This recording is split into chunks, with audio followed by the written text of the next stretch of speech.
Nasa kustodiya na ng National Bureau of Investigation o NBI ang kapatid ni dating Bamban Tarlac Mayor Alice Guo na si Sheila Guo at si Cassandra Leong, the incorporator man ng Lucky South 99 Pogo sa Porac, Pampanga.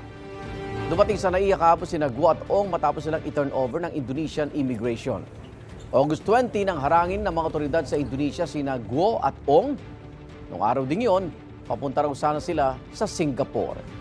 Ayon sa Bureau of Immigration, noong nakaraang linggo pa sila nakipag-ugnayan sa Indonesia, kaya na-monitor at naharang sina Guo. Pinabalik sila sa Pilipinas dahil itinuturing silang undesirable. Mula sa NAIA, dinala sina Guo at Ong sa tanggapan ng Bureau of Immigration sa Maynila para sumailalim sa inquest proceedings. Pina-check up din ng dalawa matapos sumama ang pakiramdam ni Guo. Dumating din doon ang abogado ni Ong na si Attorney Ferdinand Topacio. Kinu-question niya kung bakit inilipat ang dalawa sa NBI. Ayon sa DOJ, mahaharap si Sheila Guo sa reklamong paglabag sa immigration laws. May arrest order ang Senado laban kay Sheila dahil sa hindi niya pagsipot sa mga pagdinig tungkol sa Pogo. Gayon din si Ong sa Kamara. Maharap din si Ong sa reklamong obstruction of justice at paglabag sa Passport Act.